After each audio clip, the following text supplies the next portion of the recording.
Hey, this is Allison. And this is Nina. And this is Chaotic Good, your anything but neutral reality TV podcast. And today we are recapping Traitors US Season 4, Episode 7, The Black Banquet. The Black Banquet, Yes. So if you're watching us on YouTube, you may notice that we're in a different location, a different locale. We are in, I would usually say, sunny Florida. And it is sunny at the moment, but boy, oh boy, is it freezing. It is so cold. It is so cold. We come every year for my birthday. Yeah. Today, actually, is Allison's birthday. It's my birthday today. I like that we're talking about how cold Florida is before we're like, oh, and by the way, it's Allison's birthday. Well, I feel like the cold of the South is the thing that's taking over the news right now. Yeah. It's so cold we're talking about it right now before we're even talking about Traitors. So it's very cold. We thought we would be like in our bathing suits by the pool this weekend, getting some sun. But we're not. But we're not doing that. So we're podcasting instead. Yeah. So we, on my V-Day, are going to recap an incredible episode. An amazing episode. The of Black Banquet. And the Black Banquet had been kind of teased for a minute. Alan coming in interviews was like, this is going to be the most crazy thing in the whole series is going to happen. It's going to be the bloodiest event of Traitors. Do you feel like it lived up to its hype? Ooh, I kind of like yes and no. It was a really exciting, fun episode. I truly enjoyed it, and I can truly say that because I mostly listened to this episode because the girls watched it. So like Allison said, on Friday Thursday night when the episode premiered, we were driving down to Florida, to Central Florida, and it was getting late. We're like, we're gonna be driving when the show's out.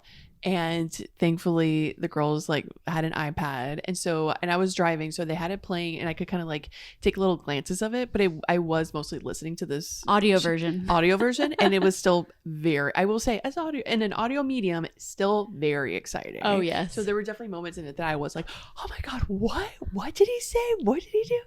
And places I was hooting and hollering. So it was a really exciting episode. Now, was it like the bloodiest? I don't know, especially in comparison to last season, where was truly like, I feel like last season was so brutal. Last season with like the traitor on traitor, like violence, that I felt was maybe because of like the vibes, that felt like way more brutal for some reason. Okay. Yeah, just like the season in general, and this like specific banquet wasn't as bloody. Yeah. No, we had some guesses as to what it might be. Like maybe we had tons of theories. Maybe, our wish was that it would be a murder in plain sight would have been announced before Lisa got to kill, because I wanted everyone to be on edge even more. Yes. We also thought maybe like a traitor got caught like red-handed while doing it, and maybe would have been banished, like literally killed on sight in some way. We were seeing all these little clips of different contestants doing different things, so then I had a theory of like, okay, well maybe it's like it's a murder in plain sight, but it's actually the banquet. It's actually a challenge, and the challenge is that you have to like do these tasks, and if you don't, then you can't, like there would be something that was trying to like sniff a traitor out essentially. Or if you're like, or it could go either way, like, okay, if you do this task you could maybe win a shield, or you could be up for like murder or something but that didn't happen. That was maybe I was overcomplicating it. No, Alan arrived, and then the antidotes arrived, and then Mr. Jam Toast Mr. Jam Toast got murdered. So I essentially feel like the like wave of this episode was that we got the glory of Lisa Rinna coming into the banquet, and then we saw her demise for the rest of the episode, the next day, and then her subsequent banquet, or her subsequent banishment. So I was thinking maybe we would really dive into the banquet first. Oh yeah, because we want to honor Lisa fucking Rinna. Yes, we in this episode, because I really do believe she was an iconic traitor. I believe it as well. Now I believe it. I think this move, this murder in plain sight with this outfit on, did it for me. I think I gotta say, for most of the season, I was kind of like, I don't know about Lisa. I don't really know about her. Right. We were like ranking our like strongest to weakest traitors. And every time I was like, I don't know about Lisa. She's kind of down here. I don't think she's really like helping herself. And we'll get into She's that. bringing great looks. She's bringing some good looks. But I was like, but for and right. And that was her whole thing when she got picked and she was wearing that amazing cheetah outfit was like, I'm going to be the most iconic traitor that's ever been. And so I was like, maybe because she put herself in that pedestal, I was like, okay, then show me. Yeah. Okay, show me what you got. And then when she pulled out this outfit, and she pulled this murder in plain sight. That was pretty amazing. So she walks down the castle stairs in that blue couture, like I thought Michelin Man type of outfit. I was thinking like sailor, Michelin Man. Yes, stomping through the city. That is Traitors. I mean, this is an outfit that you can just tell it's subdued in a way. Like it's like a dark navy color. It's white stripes, right? It's not too flashy in a way. But the tailoring, right? The tailoring, the fabric, you could just tell through the TV screen that this was expensive. This was really nice. And it's just like seeing it on her. It's just like, wow, this is so good. This is so beautiful. So I love the editing that they did of everyone just flinging the doors open and entering and seeing their outfits. And she's the last one to enter. Oh, it truly does look like, the queen's coming.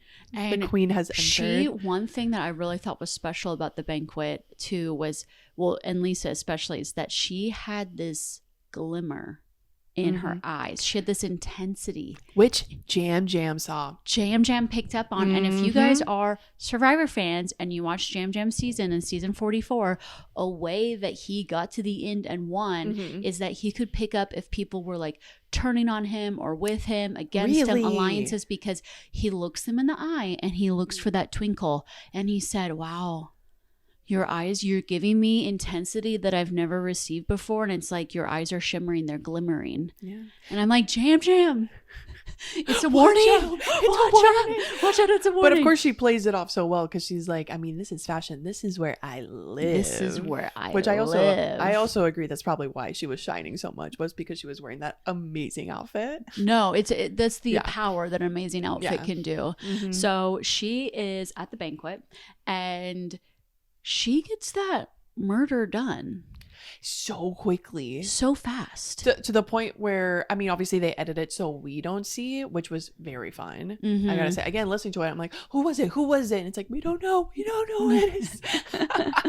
But also the other traitors didn't know. Yeah, they had no clue. They weren't sure if it even happened. Exactly. No, we just know because we have the talking head of Lisa saying like, okay, and it's done, and that's that. We're like, so everyone is like doing a lot of chit chat. They're admiring everyone's outfits. Yes, fun. And I realized in this moment, one of the things I didn't love so much about this murder in plain sight setup is that I felt like the amulet was so untraceable.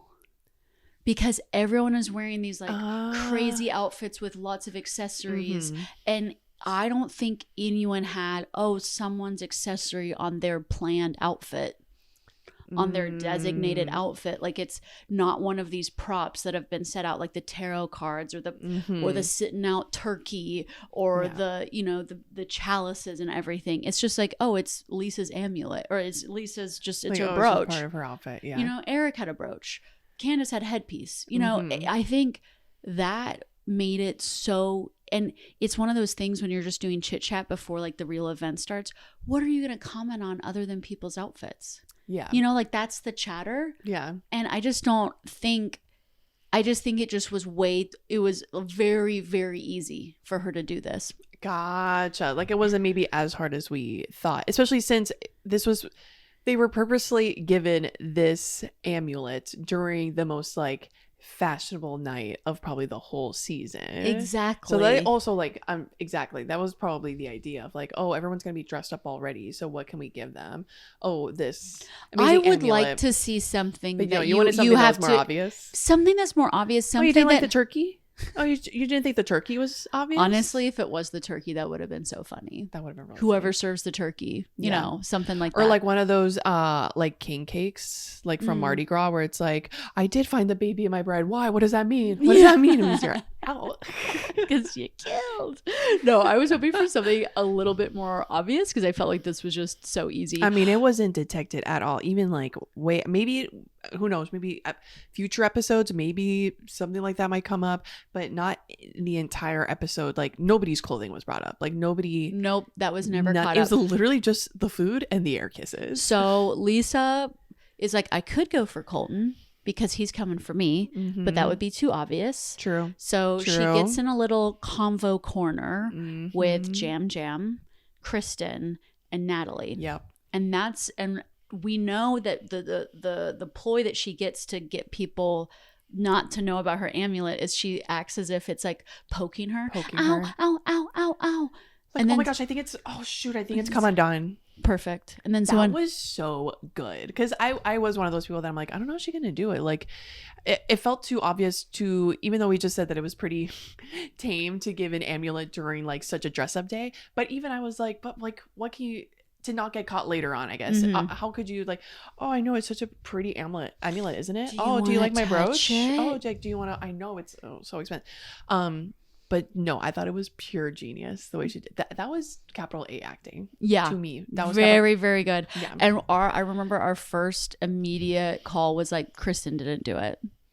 Oh yeah, because that's right. Because we were like, she seems like someone that would be very like, okay, so do you want me? Okay, I'm coming close. Can I? She just seems like a very, she works in kitchens. Yes. She's very careful about not touching anyone. Behind corner. I just would feel like she would, approach That's not her, like, Lisa. Like, I feel like her like barrier to contact, like it probably takes a long time for her to be like very touchy feely with someone. So I feel like she would have paused and then someone else would have immediately in that pause would have immediately jumped forward. And I was like, oh, I think it's Natalie. I thought it was Natalie. I don't know who I thought it was, to be honest. I don't know what hour in driving I was in, so I don't remember what I was thinking. I thought it was Natalie just because Natalie is someone that, just in Survivor and Traitors, I just feel like she would be like my girl, and she would be that kind of person that would just jump in to help anybody, especially if it's like an actionable way to help. Like she's a doer. She's a doer. Exactly. And also the edit, I rewatched the episode today. The edit does make it look like she's like leaning. She's like leaning forward and fixing. I'm like, we don't know who, but I'm like, oh, that would be Natalie in a heartbeat. Yeah. It would also be Jam.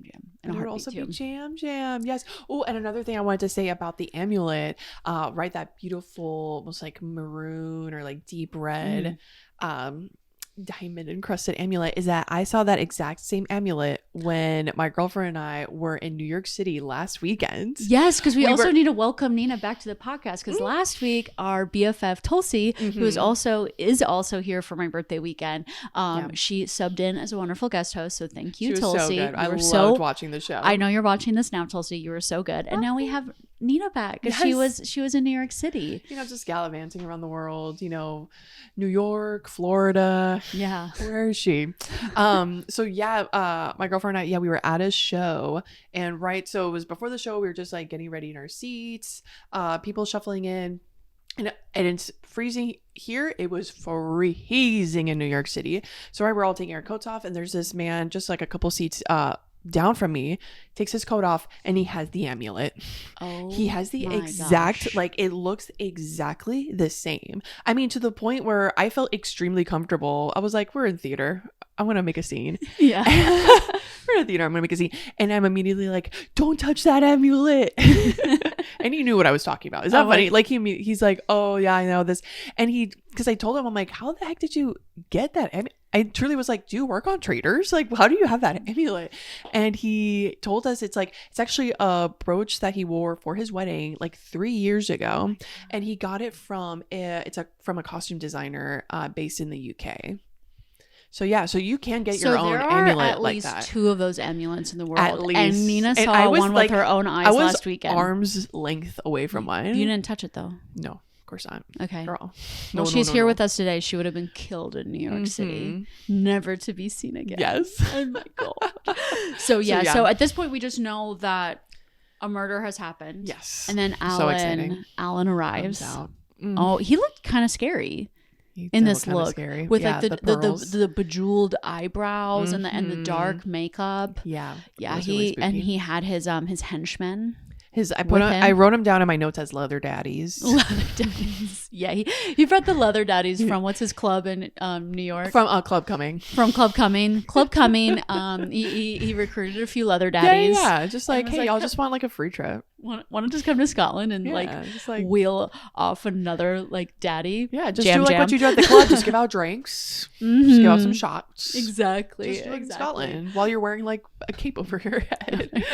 So Alan announces this is the Black Banquet. Yes. And it's based off of a real black dinner. Yes. So I'm ready. I'm ready to learn a little bit of history about this.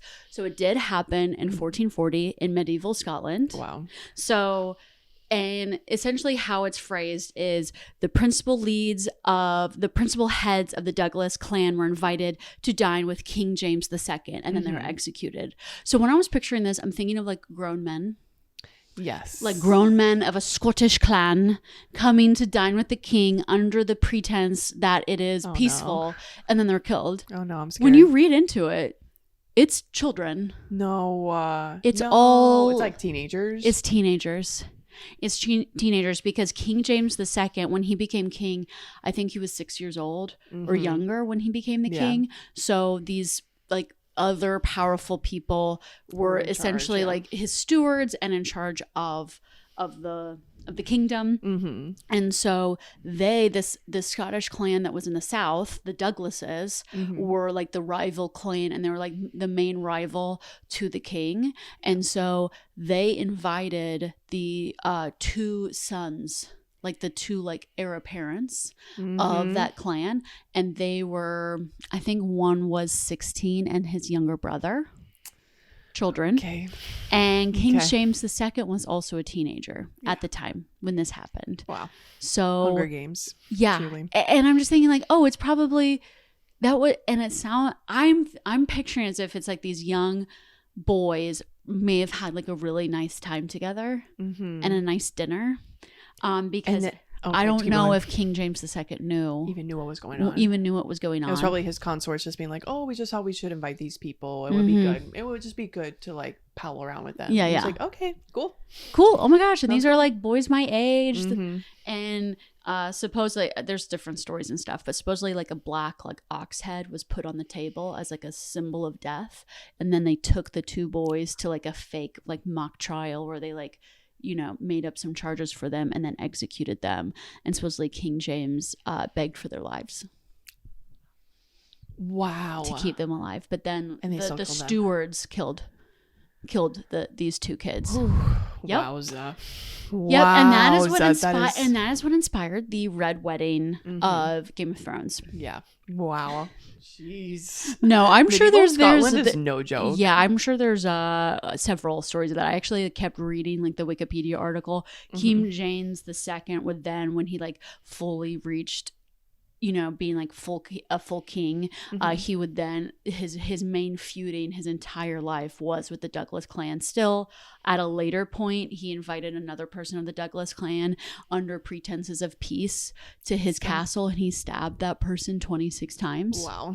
So yeah, violence. Wow. But so that is the theme for this episode of Traitors. The Black Banquet. Oh my gosh, so intense. So yes, Alan presents the antidotes. Yes. And the leather daddies bring out these like red, like lit up antidotes. Yeah, little lava lamps. And anyone who drinks them will be safe if they were murdered.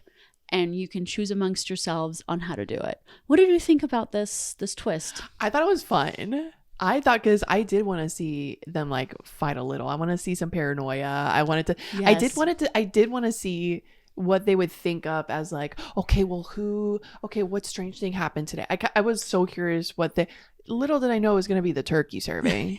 And I was like, really? I was like Mark who was like, y'all, we're all eating the same stuff. We all served our like, hello.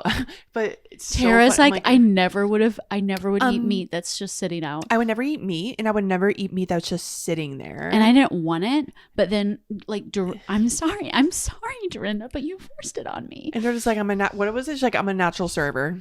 Don't you dare say that. I'm a natural server. I'm a natural server. Don't start. Yeah. Also, the tarot cards on the table. Someone picked up a tarot card, and it was Kristen Kish. And she was like, well, I needed, everyone agreed that she needed to take the antidote because that felt foretelling. Yes. Well, and if anything, yeah. But I felt like that was the one thing that people could agree on is like, okay, Kristen, like that was kind of weird. Was it a red herring? Absolutely. But they were like, that to me is like, okay, that is kind of weird. Fine. Like, yeah, give her something. But I did love that as like some fighting ensued, some conflict, some like, well, who should take it? We need to listen, blah, blah, blah. People yelling over each other. And somebody else wanted to take the antidote and not give it to something.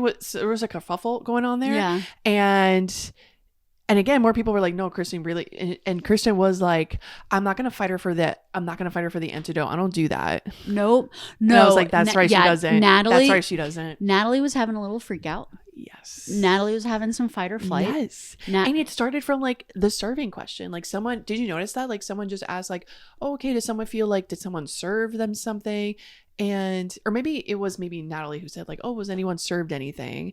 And at the moment, I think no one said anything except for one other person. And so Natalie was like, well, I was served, so I should take it. Yep. Well, I was served. And it's like, and then of course more people were like, well, no, like Steven, I think, was like, served, well, no, we all got served. Like the thing about this antidote too is that it's just sitting there. There was no actual discussion that needed to be had. You could just run and grab it. Anyone could have just ran and grabbed it. Yep. No, in Jam Jam's exit interview, he said like, I knew that. I was aware of that. But, I was just trying to, he's like, he really thought he wasn't going to be murdered because so many people he was already like number 2 or 3. He felt like for so many people, it's like, I bet Jam Jam's a traitor. Like after we get Colton out. So he felt like, oh, the Traitors are going to keep me around. Yeah, the Traitors aren't going to murder me because people already think I'm a traitor. Yeah. So he wasn't even that worried, but he was like, yeah, anyone could have gone on. But he's like, he just felt like people were like waiting for a producer to be like, okay, now you can go get the antidote. I'm like, no, you can do that anytime. Yeah. And so at a point, Natalie, she's standing up and Kristen's like, oh, people are standing now. Natalie stands.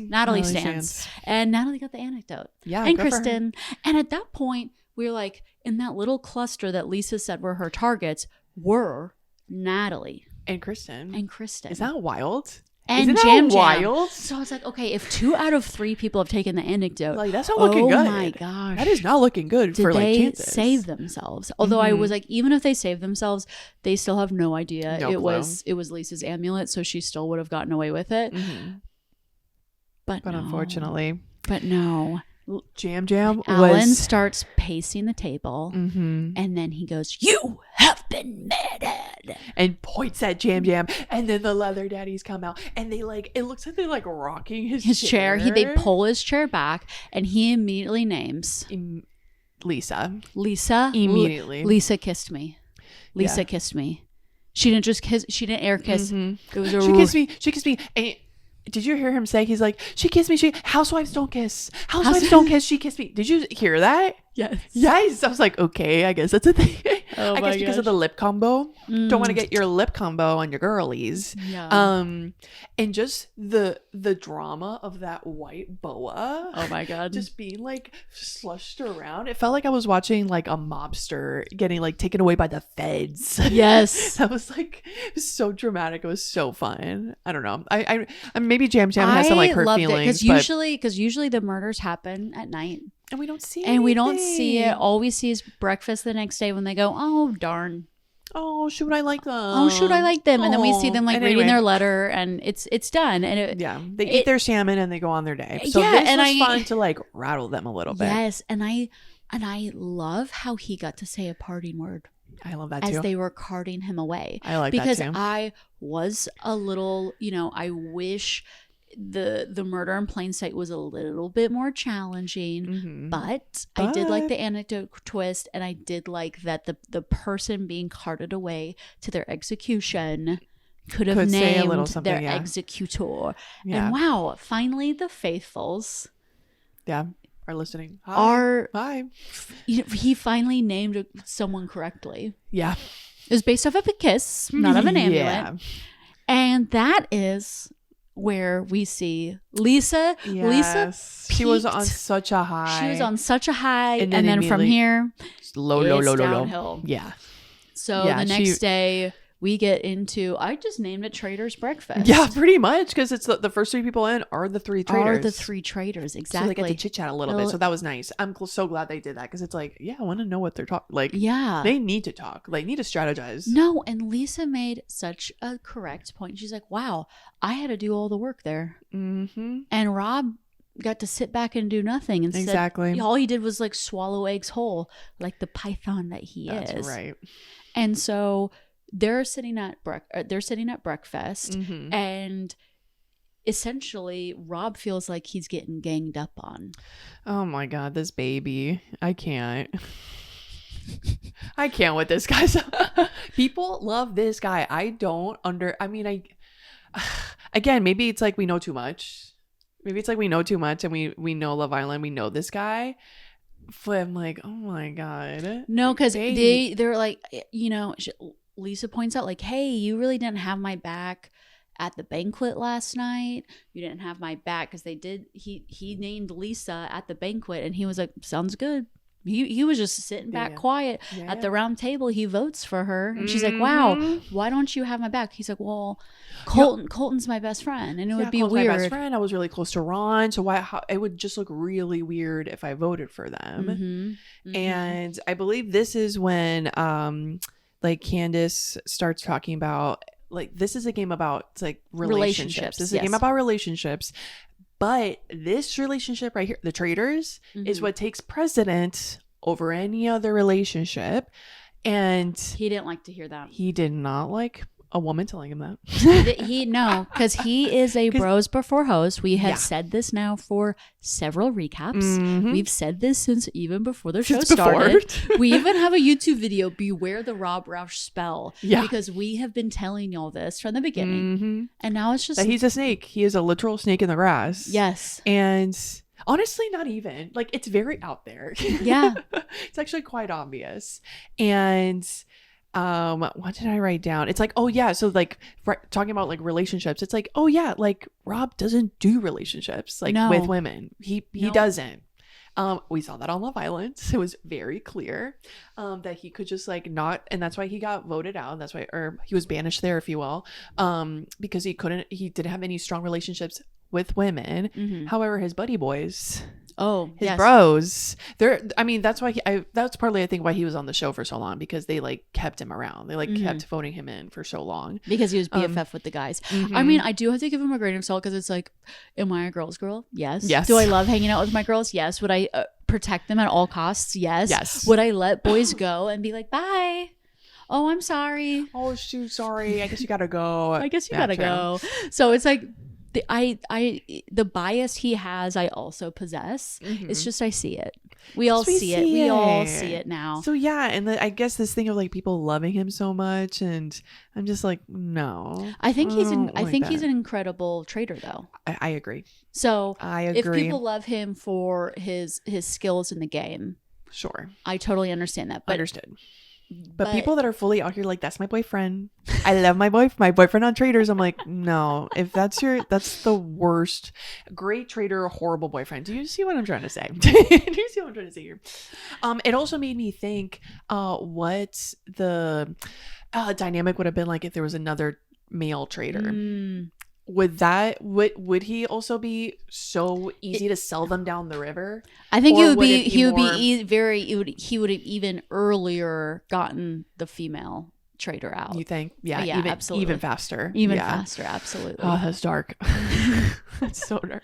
I just see darkness. I see darkness in Rob. Yeah. So we leave breakfast and Lisa literally just asked for help.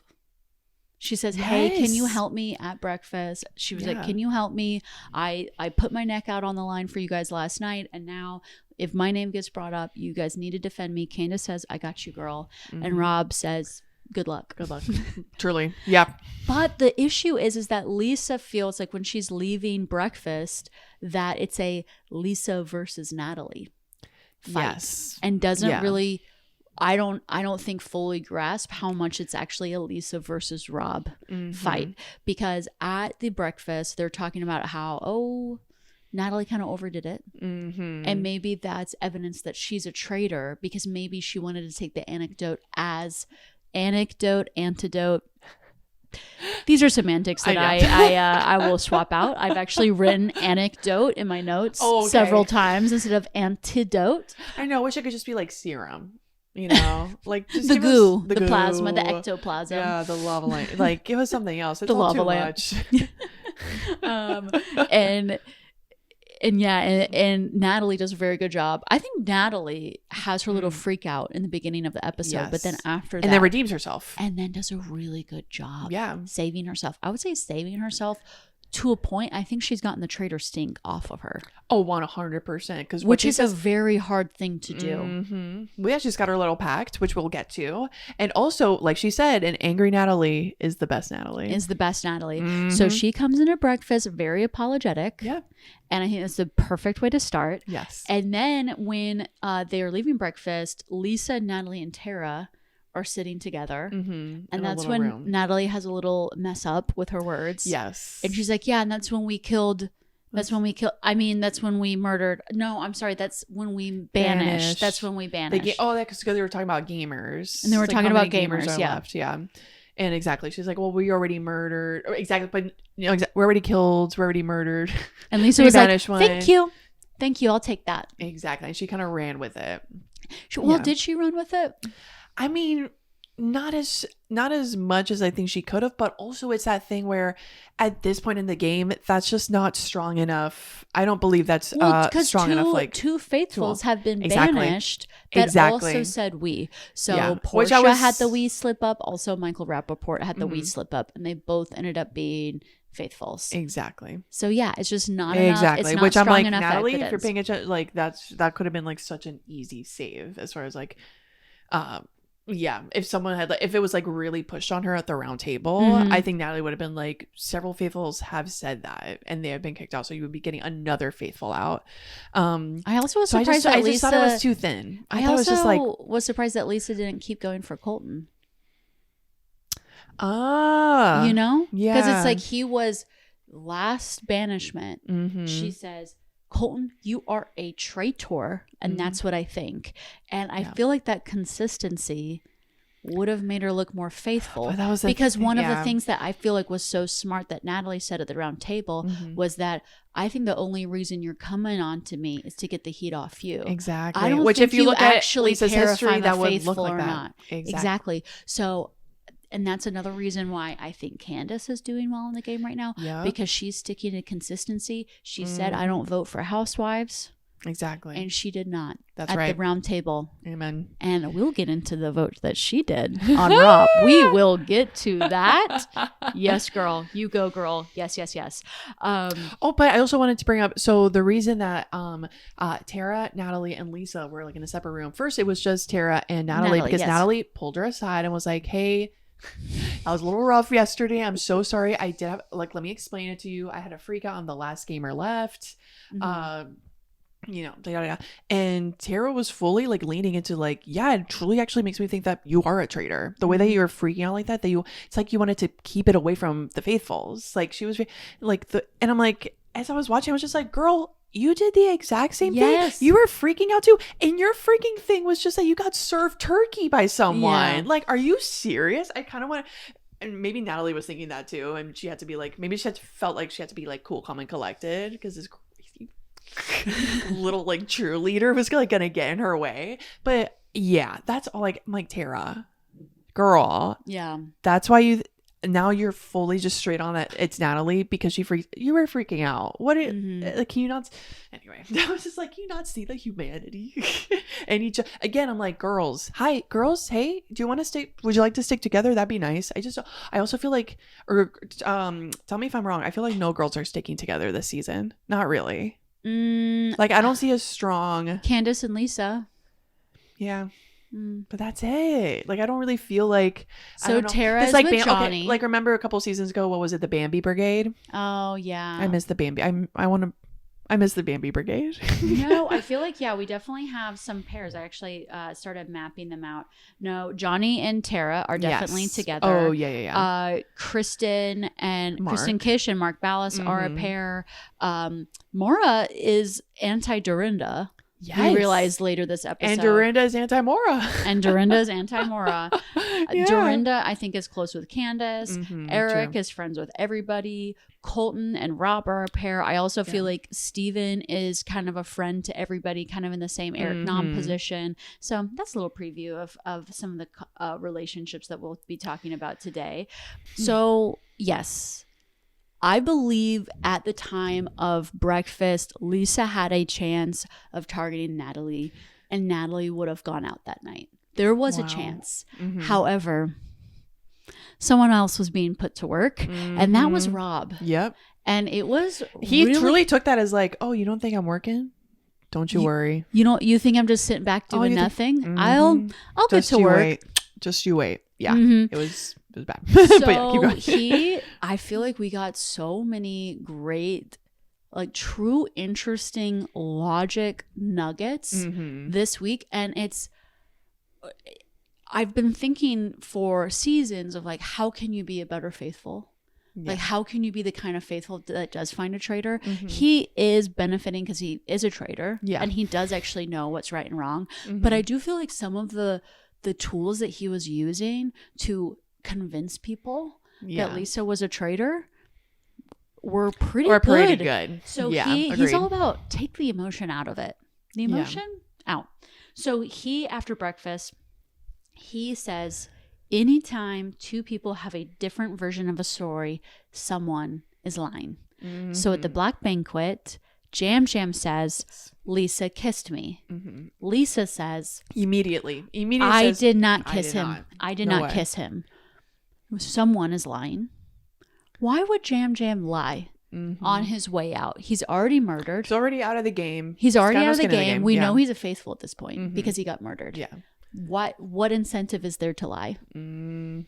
Lisa was lying. Ding. Lisa was lying. Another one he says later at round table is, why would Natalie make herself a target? When she stands up, freaking out, trying to get the anecdote, especially standing up against Tara, who's not a target on anybody's radar. Yeah. It's like, of course, if she freaked out more than her, that would put a target on her back. And if she was a traitor, she wouldn't do that. Thinking like a traitor. Exactly.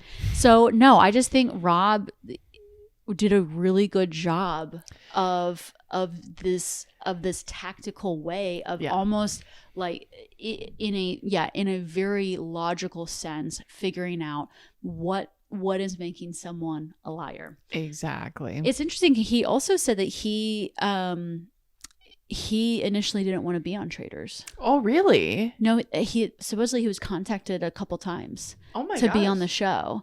And he declined it, but then he ended up. I wonder why. What were you up to? What was he doing? I think he wanted to get away from reality TV in general. Oh, okay. Like he was done. Yeah. But his love for shows like Survivor, and this being a strategy type game, competition type game, he wanted back on. Could you imagine? Him on Survivor? He would be really good. He'd be really good. He'd be really, really good. Wow. That just like unlocked something in me. I'm just like, I think I need to see that. Rob? I think I need to see the Snake Wrangler. Apply to I'm Survivor.com/casting. We might, we have thoughts about you, but I think you're such a good trader. I think you should seriously think about being on Survivor. So, I think you would be great. On Survivor, it's like the Doomed Men's Alliance thing is every season, every couple seasons, some guys get together and like, we should make an alliance of just men. We're strong, we're smart. Those girls are definitely scheming against us, and we know they have a ladies alliance, and we're gonna make a men's alliance. And it's always they get the dodo edit. It never works out. Wow. It implodes immediately. You know who could create a men's alliance? Rob R. You know who could create the steel trap of a men's alliance? The foil of the Black Widow Brigade. Exactly. Would be a Rob Roush. Survivor Men's Alliance. Oh my gosh, yeah. Oh my god, you know what that reminded me of? When you were talking about the Doomed Men's Alliance? 3 boys on a bench. Oh, 3 boys on a bench. 3 boys on a bench. We will be recapping Survivor 50. Yes. So if you want to hear more of our Survivor thoughts, please tune in. Yeah, and if you're wondering, like, wow, those girls talk a lot about Survivor. Yeah, it's because we recap it. We love Survivor and we recap it. I also think it's really interesting to study how Rob approached his, like, okay, now it's time for me to get to work and get a traitor out, versus how Colton approaches it. Just on it at all times. I feel like if I could bring sports into the picture, go right ahead. I feel like Colton is a linebacker. Okay. Aggressive, pushing forward, forcing the narrative, forcing the play, literally using your body as like a way to like get. You can see I probably don't know that much about football, but to get farther in the game. Yes. And maybe not every play works. Yeah. Like he says 30% of the time. Hey, you've played sports before, Johnny. You figure skating. I'm like, I think Johnny hits his skates more than 30% of the time. I was gonna say, I'm like, I think so. Johnny's an Olympian. I think he gets it. And I feel like Rob is the quarterback. Scheming. Standing back, nobody touching him, surveying the whole field, seeing his shot, and throwing the ball and hitting the target. Yeah.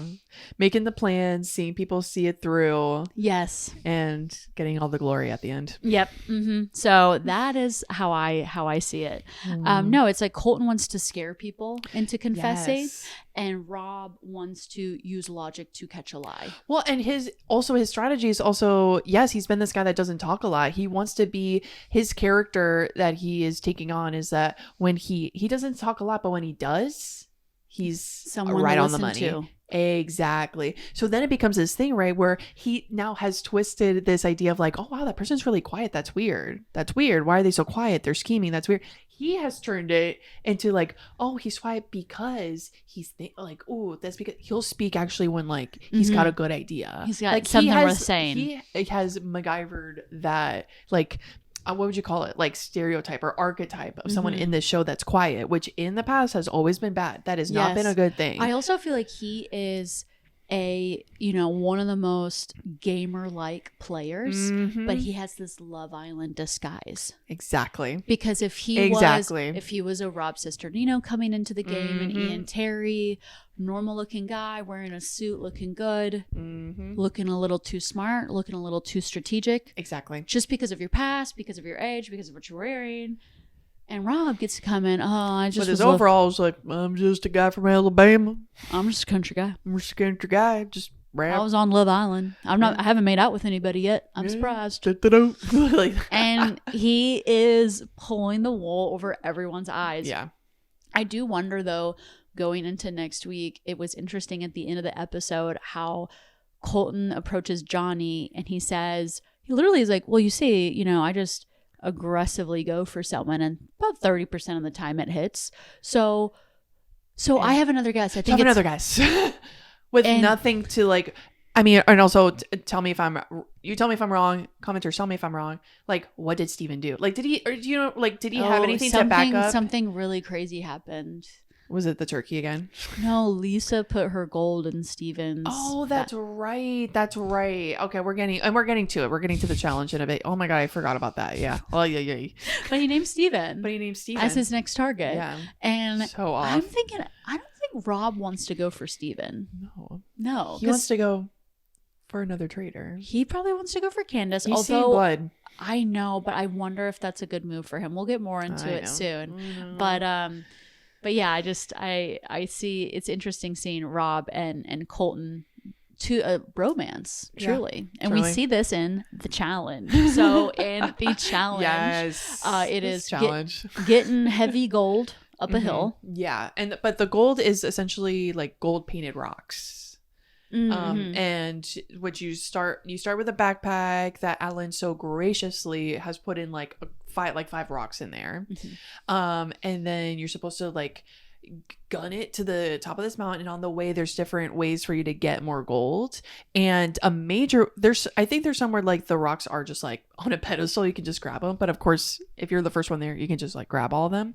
Another way that you can get more gold rocks is by, there are these urns that are hung up by string in the forest, and using your own golden rocks, you can throw it, and if you hit the urn, that gives you like 20 more rocks each or something. And this is where these boys, I mean, the boys are flourishing in this challenge, it is a strong boy challenge. Yeah, 100%. and especially Rob, like he is literally like, especially when it gets to like that urn section, smashing the urns and like throwing rocks and smashing things. He's I think his quote is something like, I have a creek by my house. Yeah, and my favorite thing to do is to skip rocks. Yeah, and I just throw rocks in the creek and all day. Again, all season, I'm like, every challenge is perfectly made for Rob. Everything about this game is to benefit Rob. Yeah, truly.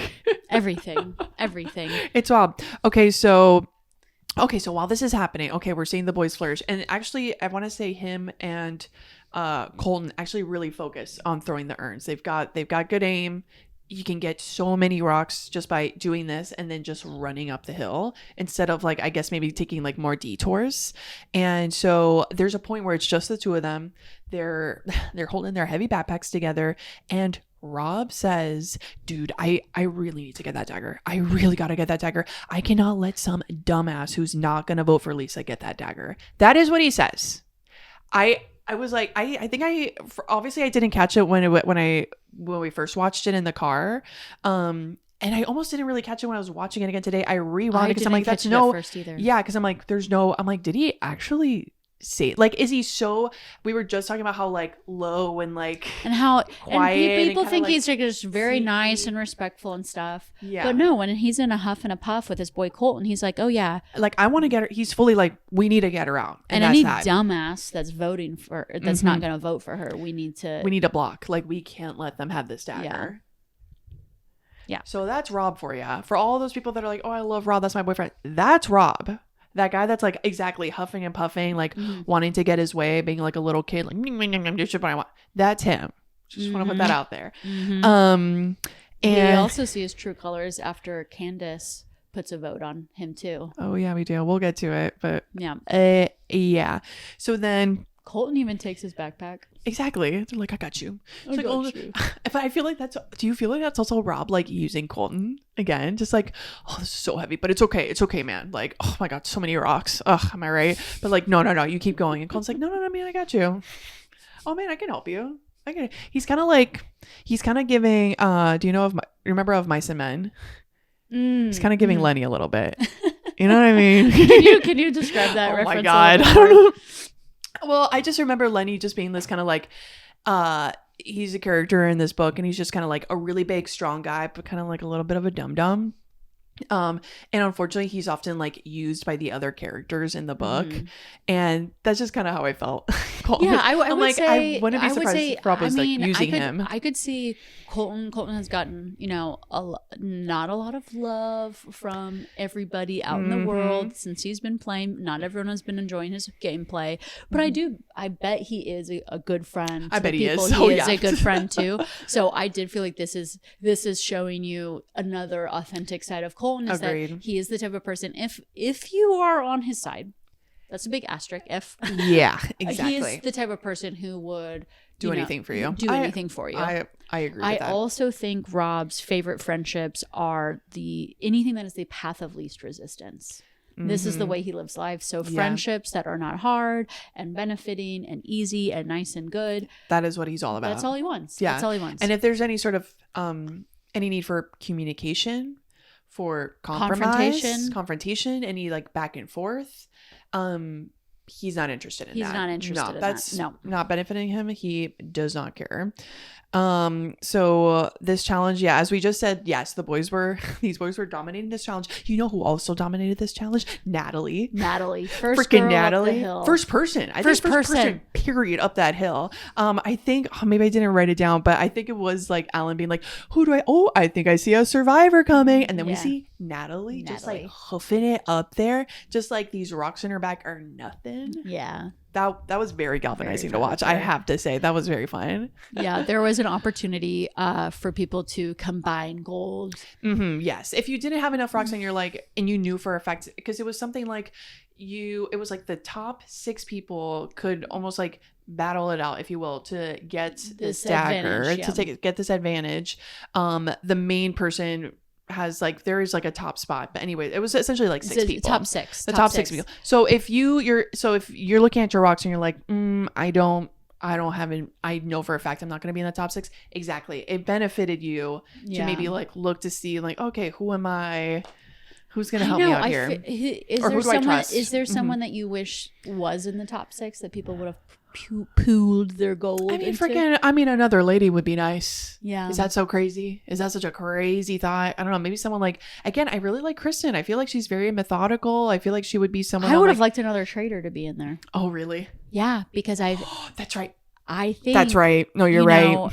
Because something's coming up. Literally put a spell. Yeah, on these people. And he, literally created his army. He did. That he's the leader of. Mm-hmm. And if Candace or Lisa would have been in that circle, they would have been like, oh, shit. Mm-hmm. They would have come back either to Lisa or Candace. They would have found their fellow female traitor and be like, we've got a Rob problem. Yeah. But they didn't see it. So they didn't know. They just thought it was like, oh, cute. They have a little pact about the dagger. But they didn't see what really happened. Exactly. So... guess what? What? Rob got the most gold. Rob gets the most gold. So then this, like, the second part of the challenge now is that, let's see, Rob has to now guess who of the other, their top five contestants has the dagger. They have these like stone plates, if you will, that are face down, and one by one, right? Who goes? I think Eric is first, right? So okay, Eric goes first. He looks at his plate, puts it back down, and then Rob can ask him any questions, and then to kind of like suss out if he thinks they have the dagger or not. And so I think we were talking about it in the car that we were like, oh, it'll be good to rewatch this and see if there are tells. Yes. So when you rewatched it, did you notice any like? Well, I have a few things I want to talk about on this. Is that Alan just says try your best to figure it out. He doesn't give any instructions on how to do it. He just said questions. He didn't say like what types of specific questions or if they have to do with like the game. It really was just like, so Rob decides all I need to do is ask you one question that is about your normal life that you'll answer that honestly, I know for a fact is true. That I know for a fact is true. And then I'll ask you if you have the dagger and I'll just deduct the differences. Mm-hmm. And that's how I can figure it out. And he called himself a human lie detector. He called himself a human lie detector. And I was like, bet, like, show me. Same. What? Same. Okay, sure, you are. The way we were so cocky. Yes. And what I was surprised, and we all know because we're recapping the episode, he does spot the liar. It was Natalie. Yep. And she did have the dagger, and then in the end he gets the dagger, and it is because she did look away.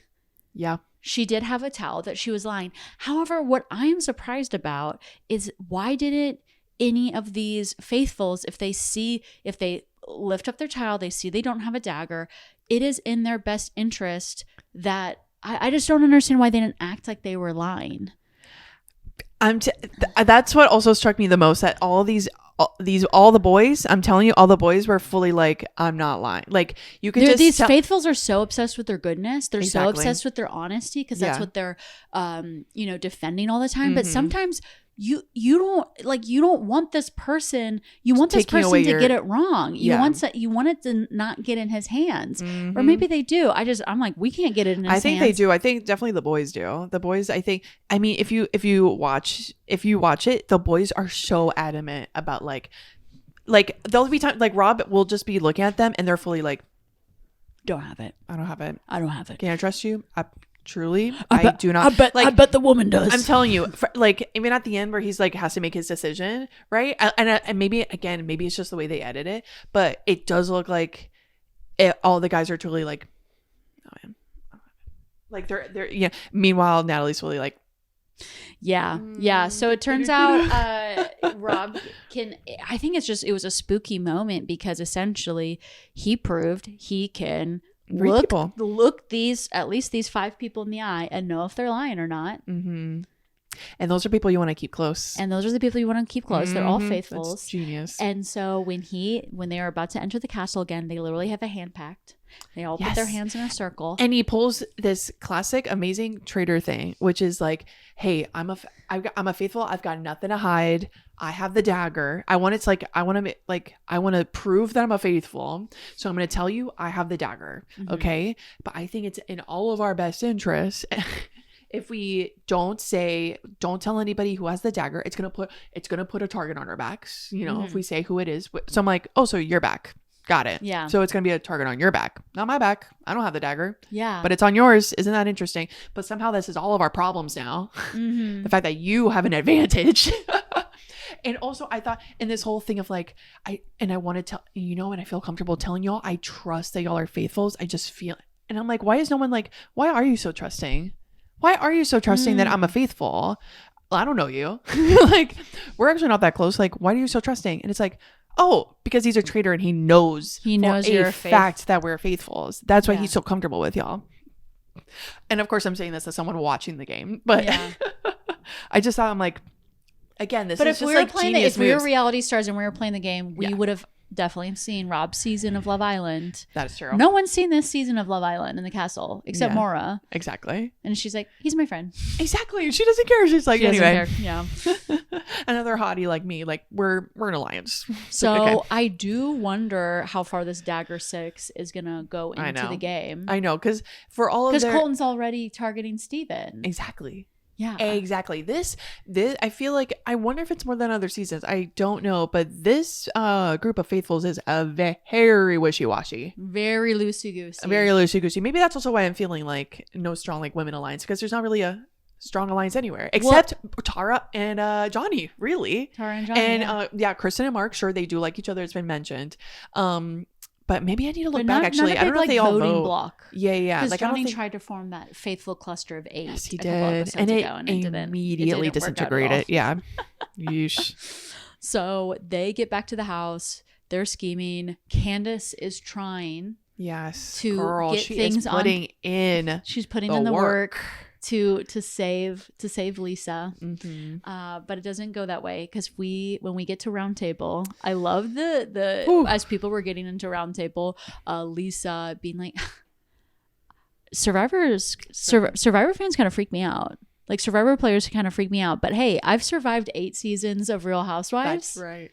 I can survive anything. So I'm the true survivor. Exactly. I also put that in my notes. I love that so much. And also this outfit that she has on just looks very like, it's very Lara Croft. It's very I think the character I'm trying to think of is Sarah O'Connor from Terminator. Oh yeah, absolutely. Especially I think it's Terminator 2. Terminator 2, she's got the guns. One of my favorite when she's all beefed up. movies, yeah. That is like what she looks like. Like, she looks like she's going in for battle. Like, I want to see her with like a huge machine gun in this outfit. Just looks so good. Because also look at those arms. I know she was talking about how she was having so much trouble running up that mountain, but I'm like, girl, you fit.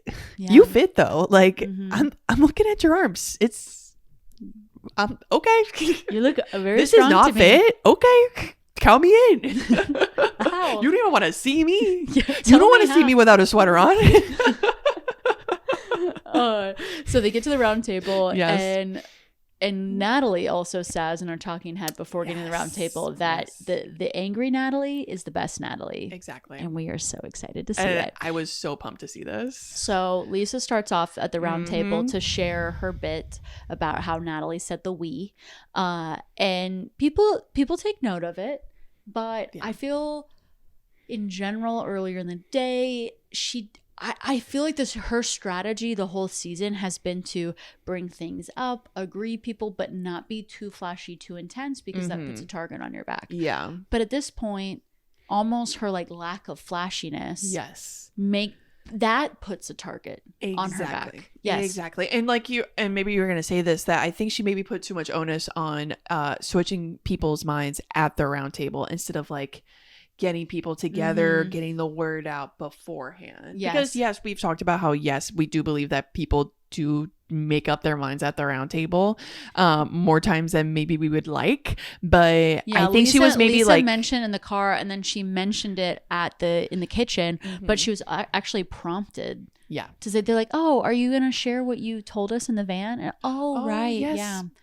Yeah. Yeah. She's pretty much just like, oh, it alarmed me. But just saying, just putting that out there. Just putting that out there. Really digging in. Natalie is a traitor. Exactly. You know, the Colton way, the Michael Rappaport way. Putting the stink on her. Really like. I mean, this has been a season of loud voices. So if you have, you know, kind of a medium level voice, it might not be loud enough. Yeah. And then we get into Rob starts doing his takedown of Lisa. Yeah. Because that kiss. This kiss. And singable. And it was singable for Lisa and Jam Jam. This kiss, dang it.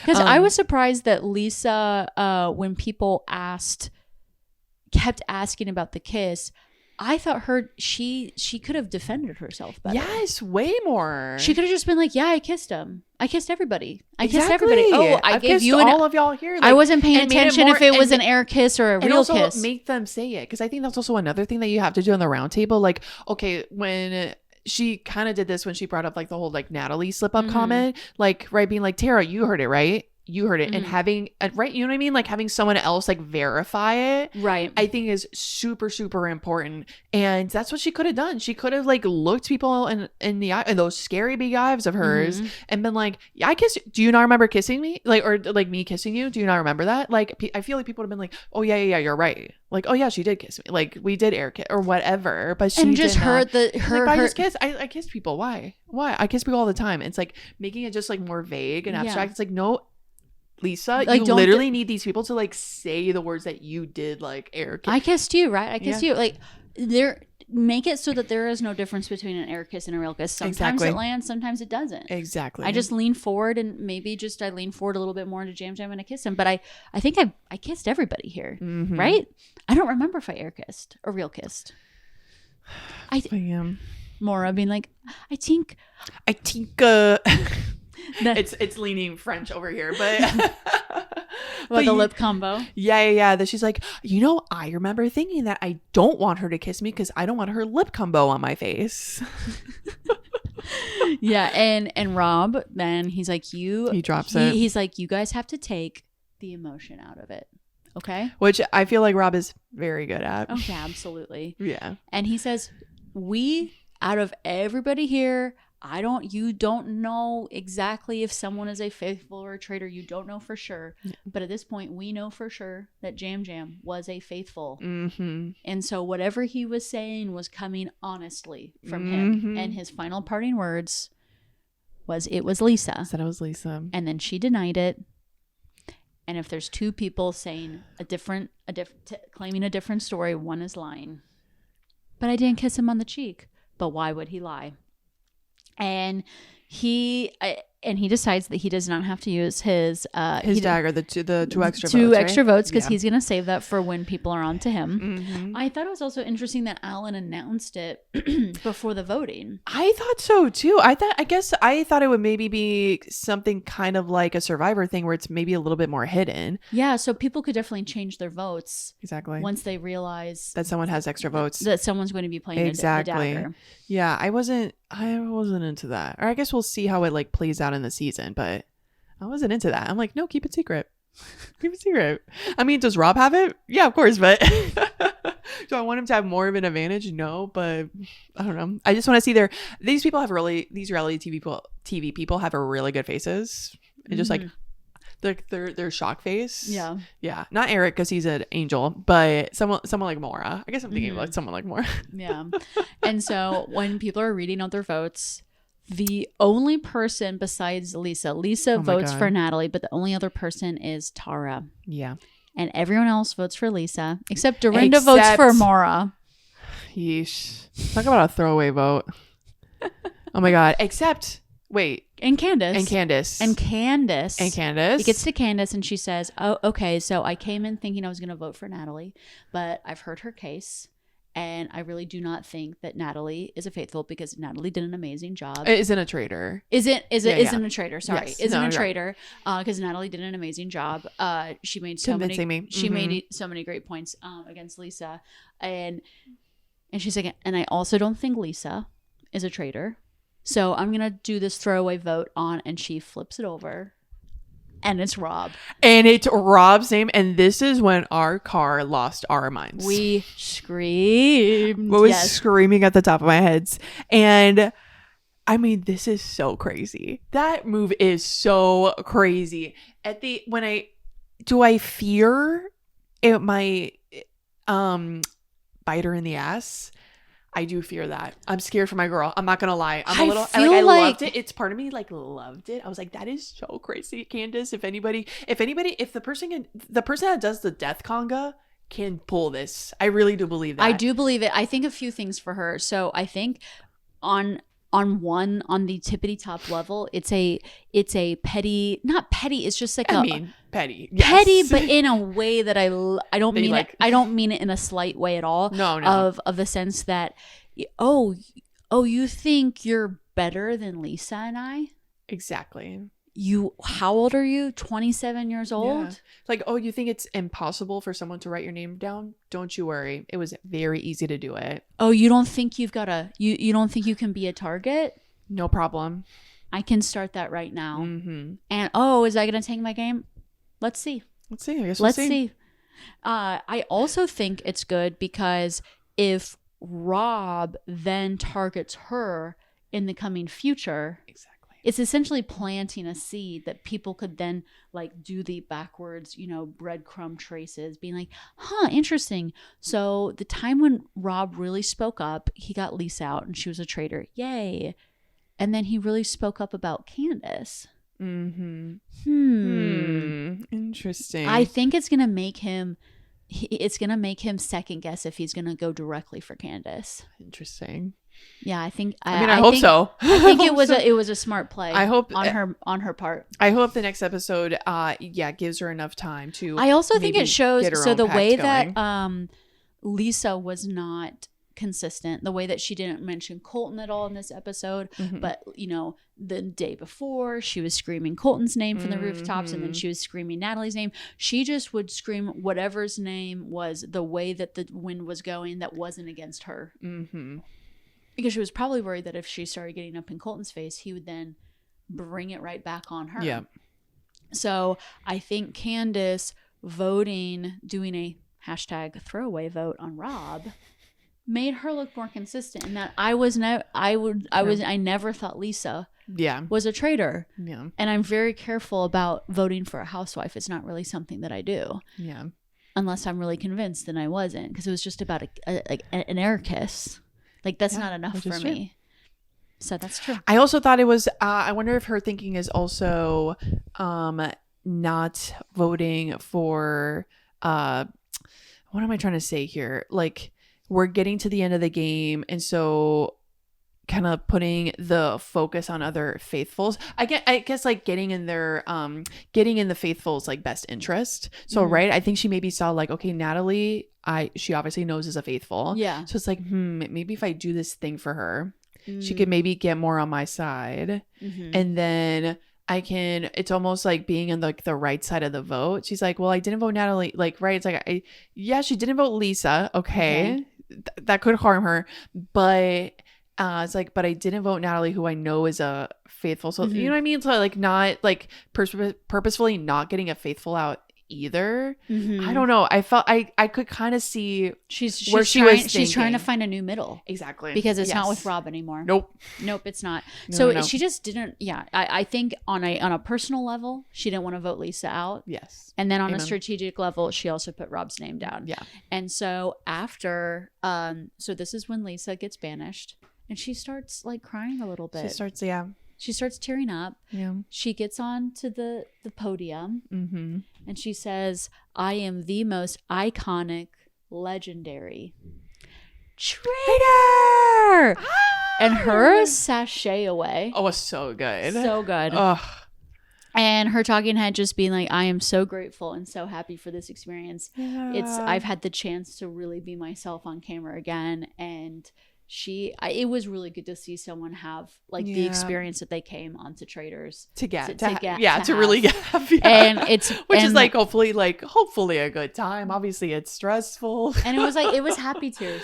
Yeah, I think it was happy tears. She was really sad to see she was having so much fun. That she didn't want to leave. She was having so much fun that she didn't want to leave. Yeah. And we had so much fun with her too. I know we did. And I think like any bad blood that she might have towards like Rob or maybe, I don't know, any like drama in the castle. It's funny. I do think that was it's more like current day. Like it's more just like stuff coming out now and like the social media of it all. I feel like in that moment, as soon as she left, I do feel like she just had like good vibes. Yeah, because she made that comment about on Colton's stalker past.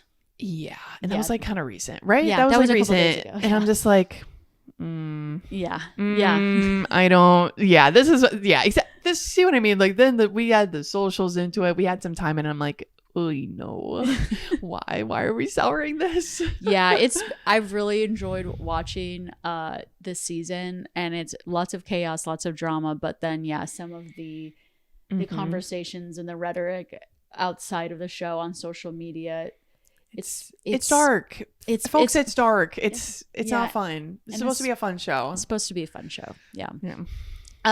But certain people casted have also made it not much of a fun show in some ways, but we are committed to keeping it fun. Yes, we are.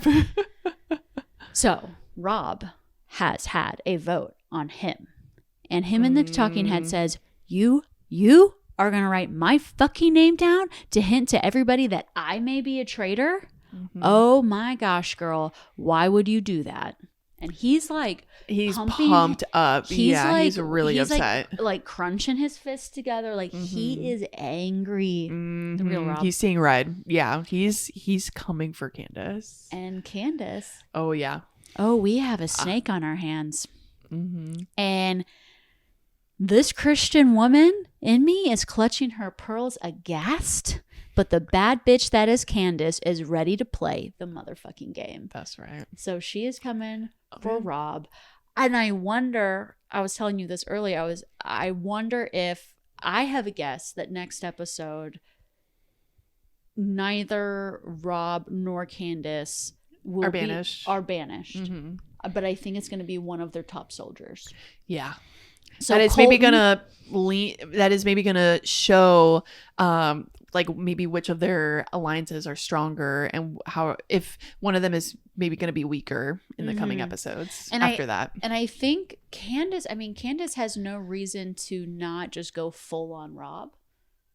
Because she has a conversation with Johnny at the end where Johnny is very not trusting of Colton. Yes. And then she mentions, wow, and Colton and Rob, when they were revealing their vote to Lisa, it's like they were reading from the same script. They were saying the same words. They said the same things. And like, you're the most legendary, iconic, glamorous traitor. It's you, Lisa. Yeah, and they both say the same thing. And she's like, I wonder if they're just doing the game lockstep with each other as two traitors. Exactly. So maybe the other two traitors are Colton and Rob. And that is kind of how Johnny and Candace have left it. Yep. Which would be very I know, which would be pretty good. But even to see Colton banished would be an entertaining banishment to see. Yeah. Oh my gosh, it would be fun. But no, I am very curious how the turret is going to go. I also wonder if they're going to stay as two traitors. And if the recruitment is going to happen. Yeah. Because also, are they supposed to kill? That night? Yeah, I think they are. Yeah, because I wonder who they're going to go for because they're not going to agree on a lot of people. No. I feel like the people in the middle are Eric, maybe Kristen, Mark. Yeah, maybe. Hey, maybe Maura. No, Rob wouldn't kill Maura. I think he would. But she's such a solid vote for him and she's never questioned him. Maybe. I don't know, maybe. But I also feel like she's such a solid number. I don't know. I guess... I kind of that's so funny. I feel like she's not. I feel like she's kind of like wishy-washy. Maybe she is like super connected with Rob. But I don't. But maybe phrased her, he's always been like, "Oh, I've got her. I've got her." But maybe I'm also thinking of like, those like war movies where it's like, oh, who are we gonna put out as bait? Like maybe he'll vote out. Maybe he'll feel more comfortable voting out or murdering Mora because it maybe gets the stink. Maybe he'll see it as like getting the stink off of him as far as like, oh, well, a Love Island person was killed. So you know it's not me. Do you know what I mean? Like maybe that like, could be his I'm tactic. a sad faithful. Yeah. Mora's it's like, dead. oh my God, she was like the closest. He could maybe spin as like, oh wow, like when I started this game, she's like, that was like my closest person here. You know, like maybe he could spin it that way. I don't know. That's maybe my thinking. I'm thinking, who would they? I'm